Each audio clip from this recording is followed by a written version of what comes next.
አድማጭ ተመልካቾቻችን ይህ ወቅታዊ ሀገራዊ ሁኔታን የምንዳስበት ፕሮግራማችን ነው። እንደተለመደው ዛሬም እንግዳ አለኝ። የአገው ብሔራዊ ሸንጎ ፓርቲ ሊቀመንበር አቶ አላምረው ይርዳው እዚህ ይገኛሉ። በወቅታዊ የፓርቲያቸው የሀገራዊ ሁኔታዎች ላይ እንወያያለን። አመሰግናለሁ። ጥሩ። ፓርቲያችሁ ወይም ሸንጎ የአገው ብሔራዊ ሸንጎ ከተመሰረተ 1 ዓመት ከ2 ወር አካባቢ ሆኖታል። ከሰሞኑ ምንድነው እንትን ያለው ብዙ የሥራ አስፈጻሚዎቻችሁና አባላቶቻችሁ እየታሰሩ እንደሆነ ይሰማልና? አመሰግናለሁ። ያው ማህበራዊ ሚዲያ ላይ አንተም እንዳየው ሰሞኑን እንጅባራ ላይ የሆነ ማለትም ለመጋቢት 6 ቀን እንጅባራ ላይ የወረዳና የዞን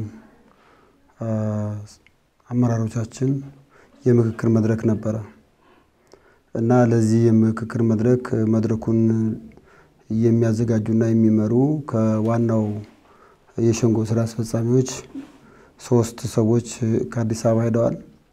እርግጥ አንደኛው ስራ አስፈጻሚ አቶ ገብረሕይወት ሙላው የምርጫ ጉዳይ ኃላፊያችን ሰሞኑን ባህር ዳር ላይ በነበረ መጋቢት 2 እና 3 በነበረ የአማራ ምሁራን ማህበር ባዘጋጀው ስብሰባ ላይ ተገኝተው ነው ወደዛው የሄዱት። ሌሎቹ የአቶ ፍቃዱ መስፍን የውጭ ግንኙነት ኃላፊያችንና አቶ አፈወርቅ አወቀ የፖለቲካ ጉዳይ ኃላፊያችን ከዚህ ከአዲስ አበባ ነው ቀጥታ ወደ እንጅባራ ሄዱት። እንጅባራ ቅዳሜ አስፈላጊውን ዝግጅት ሲያደርጉ ነው ያሉት። ማለት የአዳራሽ ክራይ እና በስብሰባው ላይ የሚካፈሉ ሰዎችን ከወረዳ አመራሮቻችን ጋር በመነጋገር ሁኔታዎችን ሲያስተካክሉ ብለው አዳራሽም ተከራይተው ምን ብለው እኔ ራሴ ወደ 4 ሰዓት አካባቢ አግኝቻቸዋለሁ በስልክ። ከዛ 4 ሰዓት ተኩል አካባቢ ከተኙበት ፖሊስ ሰብስቦ አሰራቸው። በነገራችን ላይ ይህን ስብሰባ ለመካፈል ከዋግምራ ሰቆጣ የአገው ብሔራዊ ሸንጎ ስራ አስፈጻሚ የሆኑ አቶ ኪሮስ ሮሃማ የአገው ብሔራዊ ሸንጎ የዋግምራ ዞን የህዝብ ግንኙነት ኃላፊ ናቸው። እንዲሁም አቶ ዮሴፍ መንግስቱ የምርጫ ጉዳይ ኃላፊ፣ እንዲሁም አንድ መላሽ ገብሬ የሚባል ደግሞ ከወረዳ ዝቋላ ወረዳ የሸንጎ ስራ አስፈጻሚ ነው። እነዚህ ከዛ መጥተዋል።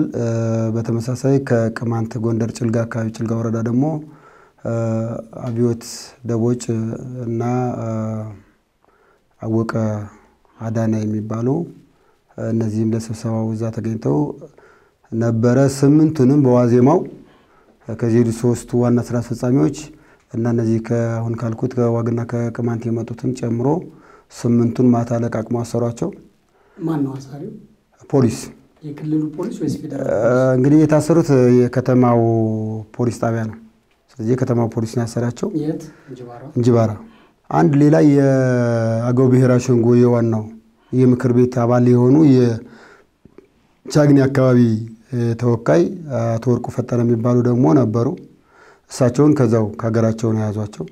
የዋናው ማለት የሸንጎ ማለት ነው። እንግዲህ ቅድም ለምሳሌ ከሸንጎ ስራ አስፈጻሚዎች የሄዱ 3 ሰዎች አሉ።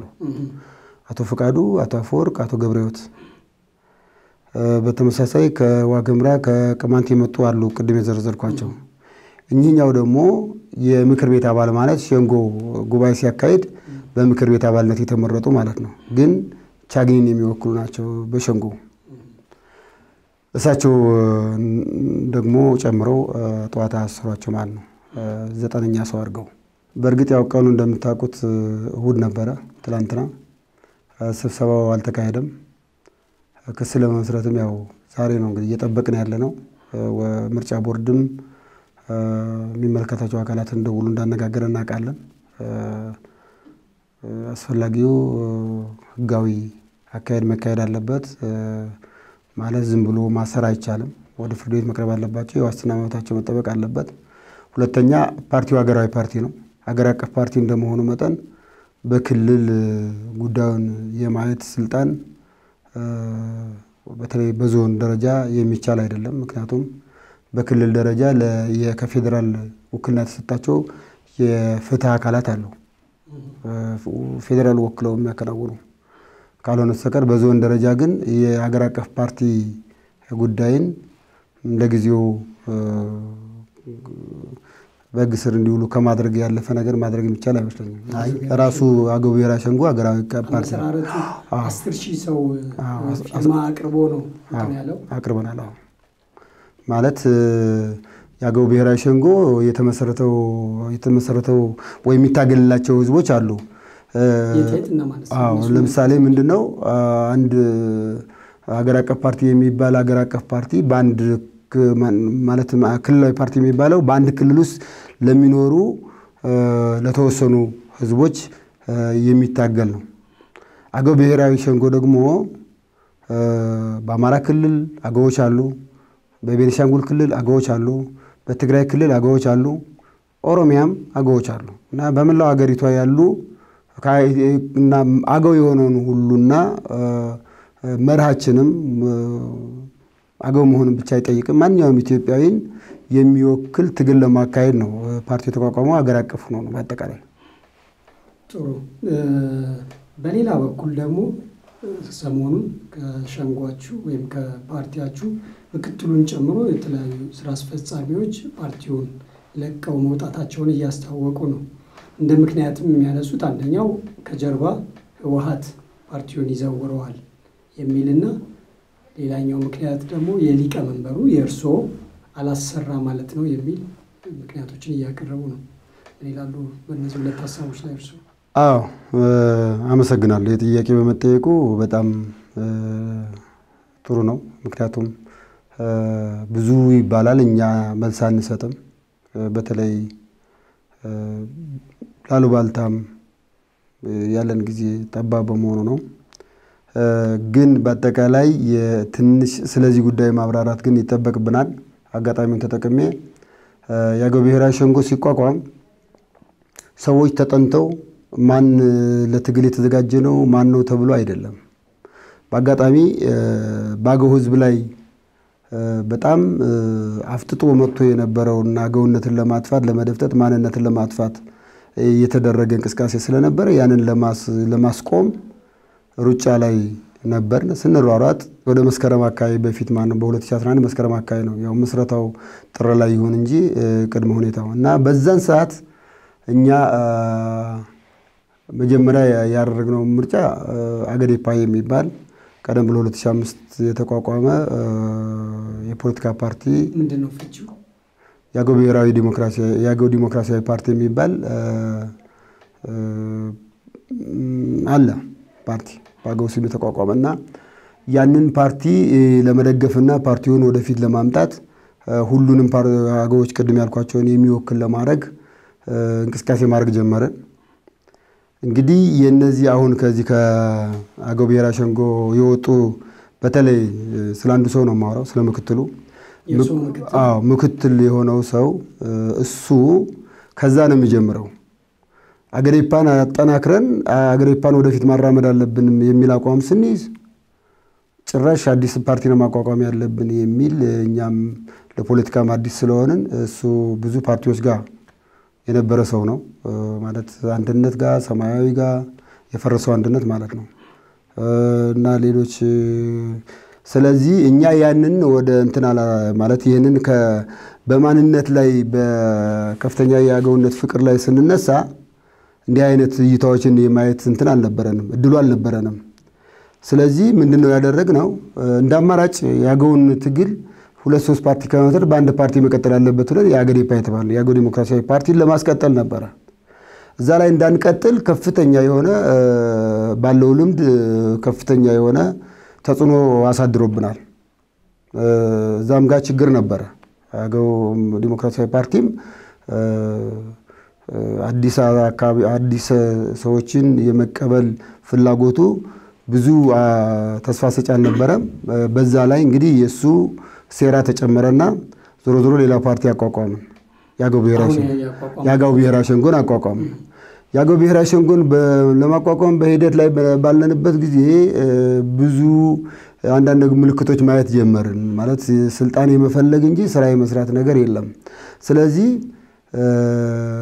ከዛ ሂደት ጀምሮ ለምሳሌ በጣም ቀላሉ ነገር መጀመሪያ ፓርቲውን ለመመስረት ደንቡን እንዲያረቅልን እሱን ነው የመደብነው። ሁሉም የሥራ ክፍፍል ስናረግ እሱ ያው የፖለቲካ ልምድ ስላለው በሚል ማለት ነው። እዛ ላይ ግን ምንድነው የተፈጠረው ነገር መጀመሪያ ሰነዱን የሥራ አስፈጻሚው ዕድሜ 5 ዓመት የሚል መጥቶ አጸደቀኛ ጋር ማለት ነው። ገና ለምክር ቤቱ የሚቀርብ እኛ ግን አዘጋጅ ኮሚቴው ግን ማጽደቅ አለብን የሚያልፈውን እና 5 ዓመት ብሎ አጸደቀን። እሺ ብለን ቀጠለን። ከዛ በኋላ ወደ መጨረሻ ላይ በዚህ ኮሚቴው እየጠራ ስለመጣ እሱ ወደ ስልጣን እንደማይመጣ ግልጽ እየሆነ መጣ። በእውነት እኔ በበኩሌ ስራ አስፈጻሚዎቹ ራሱ ይሁን የስልጣን ፍላጎት ስላለው ይሁን እኛ የትም ቦታ ስር ሆነን ስራ አስፈጻሚው ጋር ሆነን መስራት እንችላለን የሚል አቋም ይዤ ነበር። ግን ስራ አስፈጻሚው እሱም ይሆን ከሆነ በቃ ይፍረስ ይቅር ማቋቋም ይቅር ነው ያሉት በአንድ ቃል። ስለዚህ ምንድነው ያደረግነው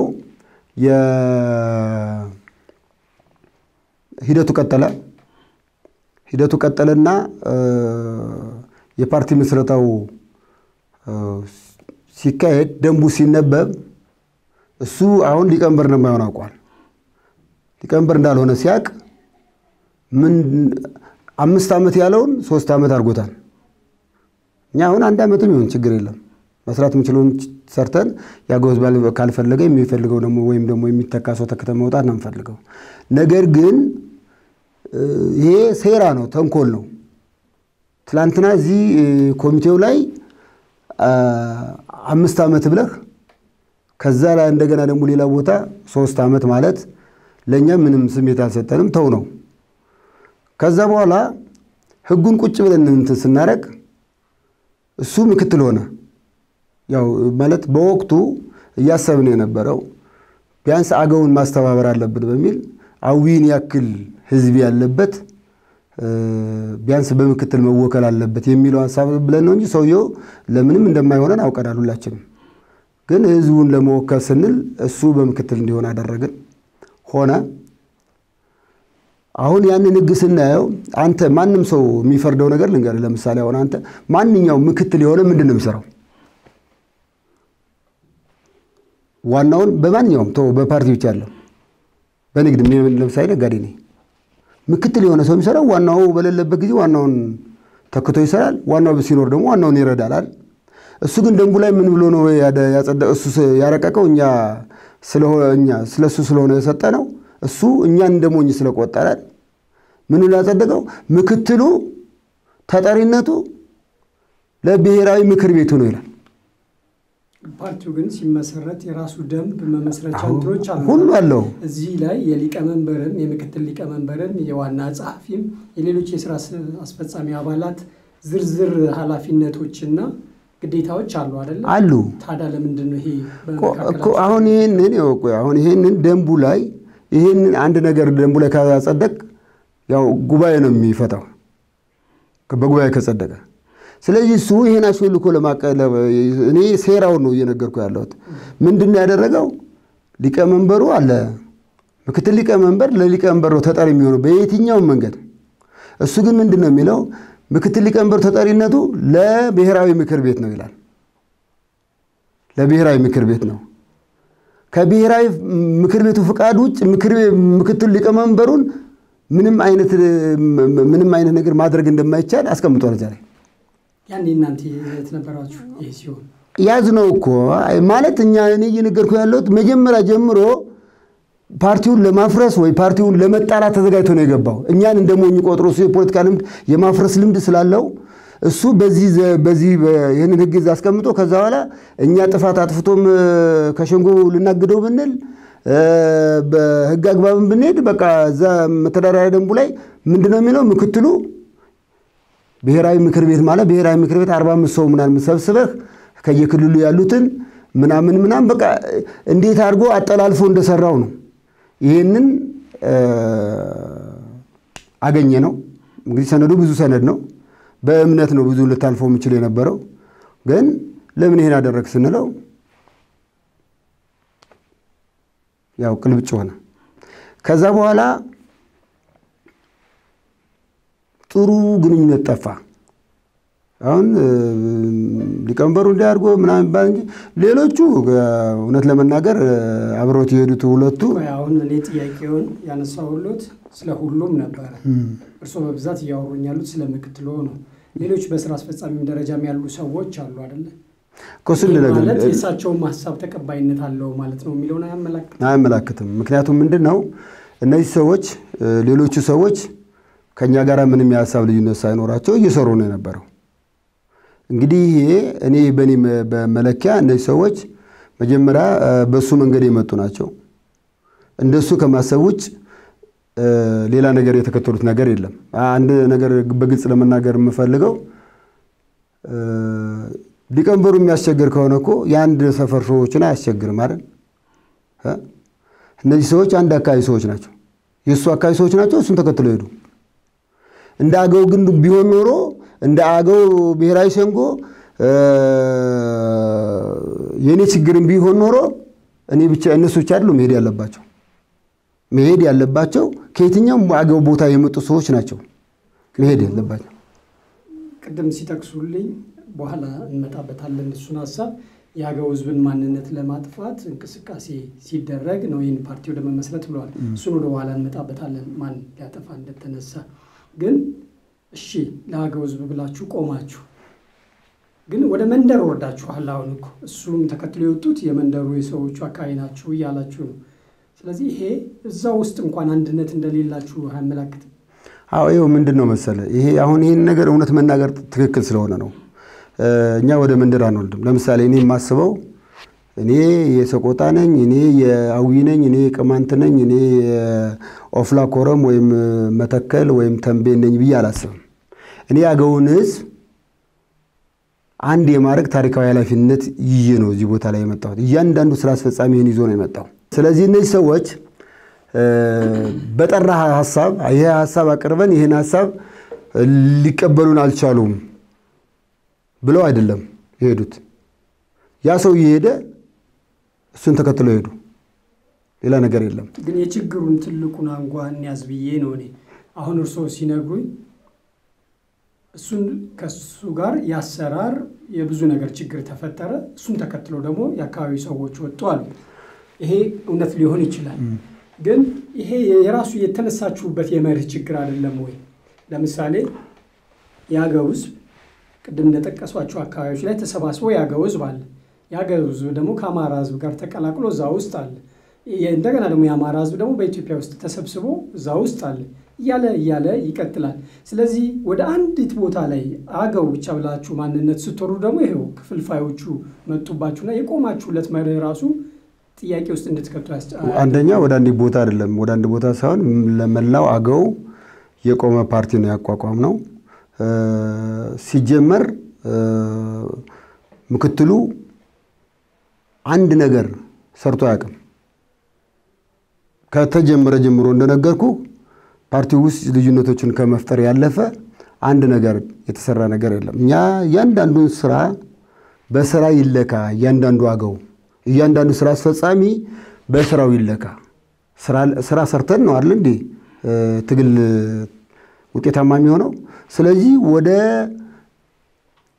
ስራ ገብተን ያንዳንዳችን በመንሰራው ስራ ይለካ በሚል ነው ይሄድነው ይሄ ብቻ አይደለም ይሄንን ጉዳይ አሁን እነሱ ሽማግሌ እንትን ብለን ሽማግሌ ልከን ምናምን የሚሉት ነገር አለ ሽማግሌ አራት ጊዜም ሽማግሌ የጠራሁት እኔ ነኝ ሽማግሌ እገሌና እገሌ ቢሆኑ ይሻላል ብዬ እውነት ለመናገር ስለመንደር ማሰብ ቢሆን ኖሮ ሽማግሌዎቹ ለምሳሌ ሁሉም ያዊ ሰዎች ናቸው መጨረሻ በነበረው ሽምግልና ነው አንድ የዋግ ሰው የተጨመረው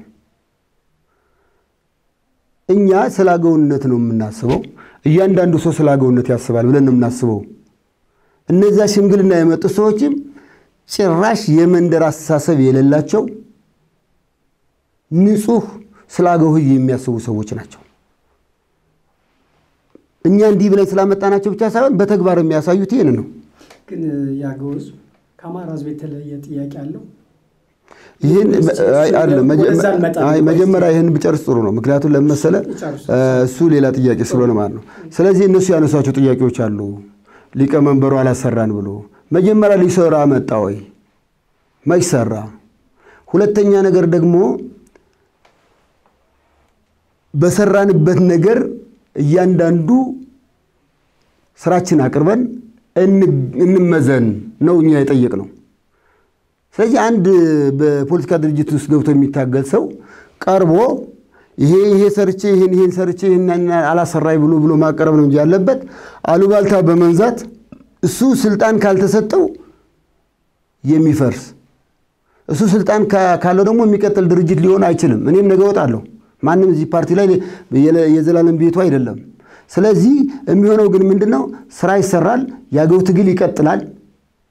እሱ ትክክለኛ ቢሆን እኮ ወደ ማመልከቻ ጽፎ እኮ አይደለም እንደዚህ ስለሆነ ሸንጎ ፈርሷል ብሎ የሚሄደው ፊት ለፊት ቀርቦ ተሟግቶ አሸንፎ ተሸናፊ ሆነው ወይም ደግሞ ያገውን ትግል በትክክል እንዳይሄድ ያደረገው ሰው ነው መውጣት ያለበት። እነዚህ ሐሳብን ለመሞገት ምንም ፍላጎትም የላቸውም አላማቸውም አይደለም።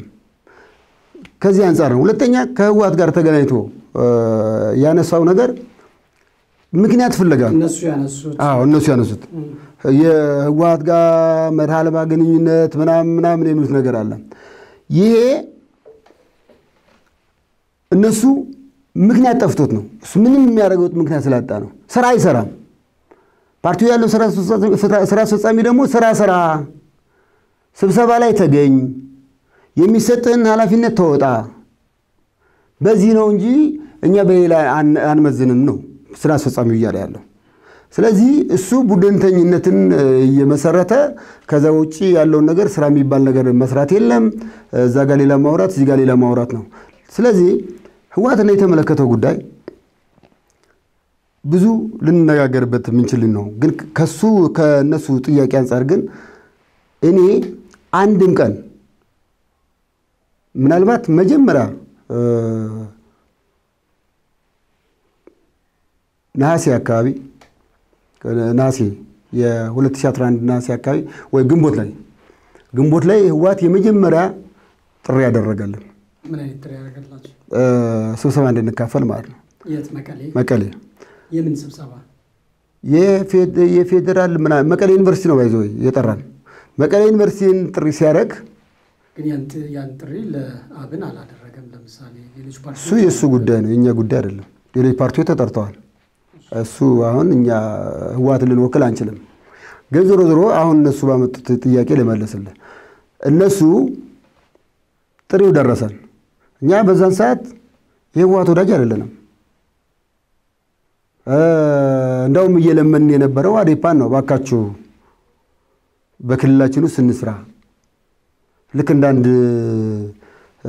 ተፎካካሪ ፓርቲን እያለ ስለመነ የነበረው ደብዳቤ ስንጽፍ የነበረው ለአዴፓ ነው። በእነሱ መልስ አልሰጡንም እንጂ ህወሓት ግን ሲጠራን በጣም እንትን ያልንም አልነበርንም። ብዙ ግን አወራን። ከሱ ጋር ነው ያወራን። ከምክትሉ ጋር? አዎ ከሱ ጋር አወራን። ከሌላው አብሮት ከወጣው ሰው ጋር አወራን። ጥሩ ነው፣ በመናገኘው አጋጣሚ ሁሉ መገኘት አለብን፣ ሂድ ጥሩ ነው አሉኝ። ሄድኩኝ። ሌሎችም አንዳንዶቹ ጋር ተነጋግረን ማለት በስልክ በስብሰባ ሳንነጋገር የሄድኩበት ነው ማለት የመጀመሪያው። ሄድኩኝ።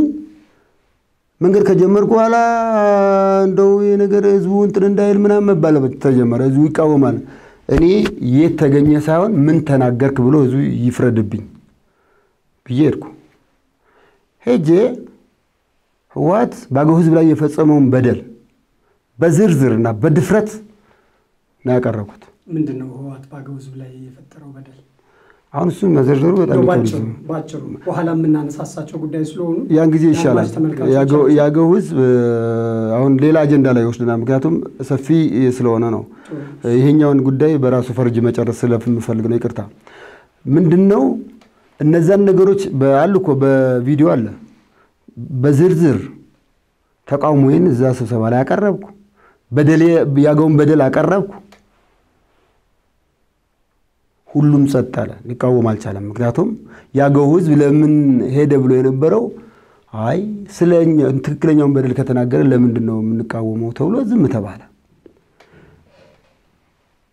ከዛ በኋላ ህወሓቶች ጋር መነጋገር ጀመርን። አንደኛ ይሄ ጥፋት በአደባባይ ዶክተር ደብረጽዮን በሁለተኛው የሀገር አቀፍ የፌዴራል ሰራዊት ስብሰባ በነበረበት ጊዜ በነሐሴ 23-24 አካባቢ 2011 በአገው ህዝብ ላይ ለተፈጸመው ነገር እኔ ባልኖርበትም ህወሓት የራሱ ለአገው ህዝብ አለመልማት ለአገው ህዝብ ጉስቁልና የራሱ የሆነ የጥፋት ድርሻ አለው። ስለዚህ የአገውን ህዝብ ይቅርታ እንጠይቃለን።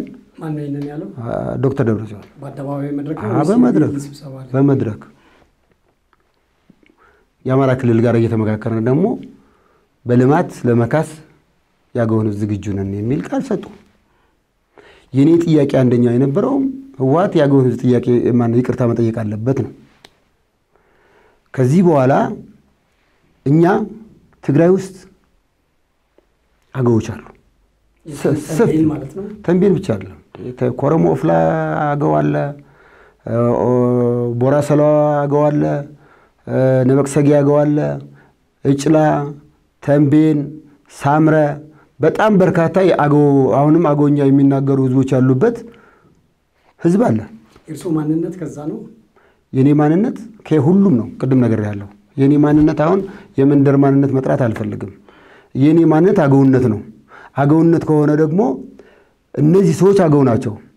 እነዚህ ሰዎች ለማደራጀት ከህወሓት ጋር ጦርነት መግባት አይጠበቅብንም። ለህወሓትም የነገርናቸው ለህወሓቶቹም በቀጥታ እኛ ያገው ህዝብ ትግራይ ውስጥ ያሉ ያገው ህዝቦችን እናደራጃለን። ልክ አማራ ያሉት እንደምናደራጀው አትደራጁም ብላችሁ እንኳን የኃይል እርምጃ ብትወስዱ ታስሩን ትገሉን ይሆናል እንጂ ይሄ ዓላማችን ነው ያልናቸው። ከንግግሩ በኋላ ግን ይችላችኋል? ትግራይ ውስጥ ያሉ አገዎች ማደራጀት ይችላችኋል? በእኛ ችግር ካልሆነ በስተቀር እያደረ አሁን ለምሳሌ ምዝገባ አካሄደናል። 1500 ምዝገባ ያካሄድ ነው ትግራይ አገዎች ላይ ነው። መድረኮችን አላዘጋጀንም። ምናልባት በትግራይ ክልል ውስጥ የሚንቀሳቀሱ አረናን ጨምሮ ሌሎች ፓርቲዎች የተነጋገርነው መብት ምህዳር እንዳጡ ይገልጻሉና እናንተም ከዚህ ውስጥ አንዱ ናችሁ ከሚል አንፃር ነው ጥያቄን ያቀረብኩት። ገብቶኛል። በነገራችን ላይ እኛም ጥያቄያችን 6 ፓርቲዎች ምናምን አሉ እዛ በትግራይ ስም የተቋቋሙ። ስለዚህ እኛም ህወሓት ጋር ያወራነው 6 ካሉ 7ኛ ሆነን መታየት ነው ያለብን እንጂ አገው ስለሆንን አትደራጁ የምንባል ከሆነ ይሄ የማይሆን ነው። በህገ መንግስትና በስርዓት መሰረት እስከ ተጓዛችሁ ድረስ እኛ የመከልከል መብት የለንም የሚል ቃል ሰጡን። አሁን በነጻነት ሄደን ምዝገባዎችን አካሂደናል።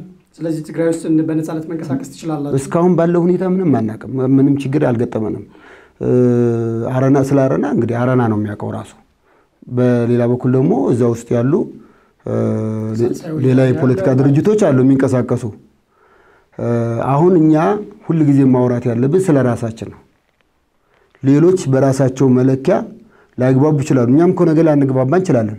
ሳንግባባ አልተግባባንም እንላለን። ስንግባባ ተግባብተናል እንላለን። ይሄንን ነው የምንከተለው። ስለዚህ ከዛ ወዲህ የተካሄደው ማንኛውም ህወሓት ጋር ስብሰባ ላይ የተካፈለባቸው ሁሉ ስራ አስፈጻሚው እየወሰነ ነው። ስራ አስፈጻሚው እየተገኘ ነው።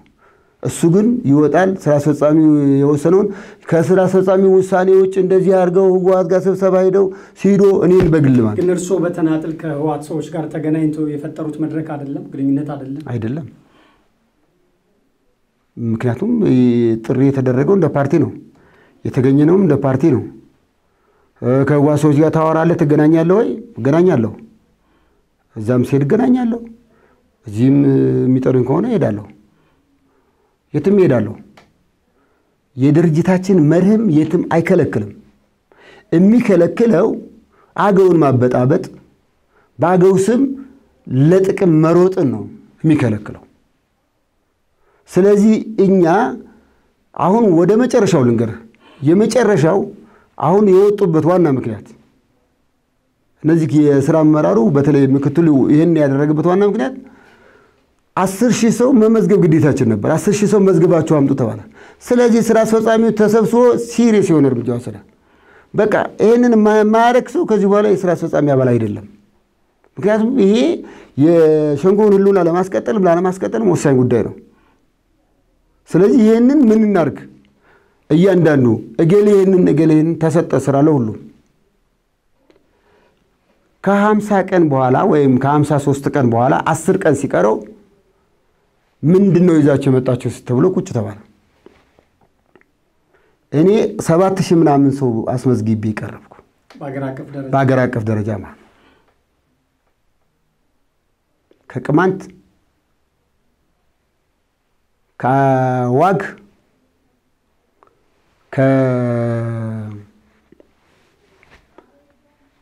ከቤኒሻንጉል ከዛ ከአዊ ከትግራይ ተመዝግቦ መጣ። እንደውም በኋላ ከአዲስ አበባም ተጨምሯል ከሲዳማም ተጨምሯል እኔ ያስጨመርኩት ማለት ነው። ነገር ግን እነሱ ሲባል አይ ፎርሙ የለኝ ማለት ፎርሙ እዚህ ጋር ቴሌግራም መንከፈት አለ ፎርሙ ስካን ተደርጎ በቴሌግራም ተልኮለታል። አዊ ዞን ላለው ሊቀመንበር ተልኮለታል። ምንም አንድ ሰው አልመዘገቡ አንድ ሰው ሁሉም አሁን የለቀቁት አንድ ሰው አልመዘገቡ። ያንዳንዱ ለምሳሌ ሰው ኦሮሚያ ተሰጥቷል ከኔ ጋር አሁን እንዲመዘግብ ሌሎችም አዲስ አበባ ምናምን ተሰጥቷቸዋል። አንድ ሰው የመዘገበ የለም። አንድ ሰው ያልመዘገበ ያገው ብሔራዊ ሸንጎ ስራ አስፈጻሚ ነበርኩ ብሎ እንዴት ነው ሊዘፈን የሚችለው? ስለዚህ አሁን የግድ ይሄን ባያረጉ እነሱ አሁን የቅድም ነው ለመቅደም ነው ማመልከቻ የጻፉት ወይም የጻፉት እንጂ ባይሉም እኛ ልናባራቸው ነበር። ምክንያቱም ይሄ ግዴታ ነው። በቃ ቃል ገብተናል። ሁሉ ቃል ገብቷል። ሌላው ያንዳንዱ አነሰም በዛም ሰው መዝግቧል። ይሄ ብቻ ሳይሆን ይሄ አይደለም የሚገርምህ መጋቢት 3 የመጨረሻው ነው የማስገቢያው መጋቢት 2 እና መጋቢት 1 አካባቢ 2000 ሰው መዝግበናል አትጨነቁ እያሉ የሥራ አስፈጻሚዎች ሲደውሉ ነበር። ይሄ ማለት ሸንጎ እንዳይመዘገብ እንዲፈርስ ማለት ነው እንድንዘናጋ። ስለዚህ እኔ ግን ስለገባኝ በጎን በኩል እየተሯሯጥን ነበር። በመጨረሻ ማሳካታችሁ አሳካን። ያን ለማሳካት 4000 ምናምን ነው ወረቀት ምናምን ኮፒ ስናረግ ስናሽግ ምን ስናረግ ይሄን ሁሉ ስንኑር እነሱ መግለጫ ያወጡ ያገውን ህዝብ እንደዚህ አድርጎን በተለይ ያዊን ህዝብ ልክ አዊን እንደማንል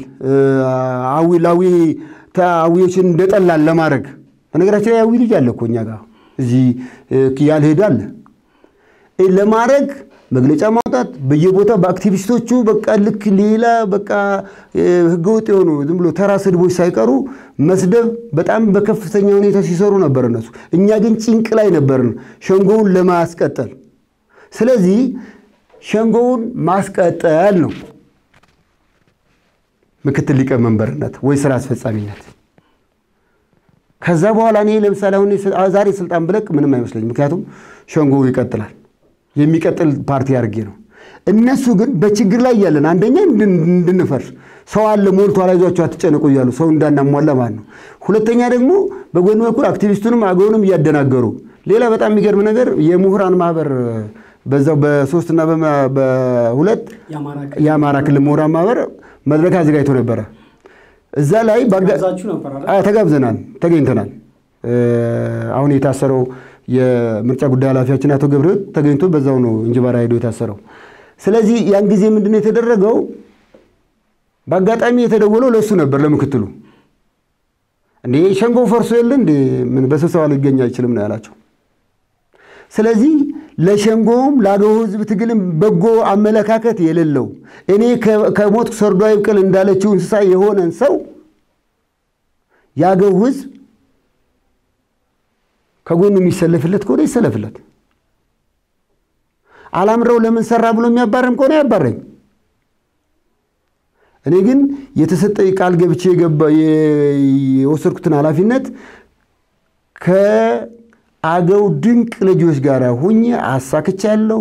ያለ እንቅልፍ ሌት ከቀን ብለን ያገው ብሔራዊ ሸንጎ በእለቱ በ3 11 ሺህ ምናምን ሰው መዝግቦ አቅርቧል።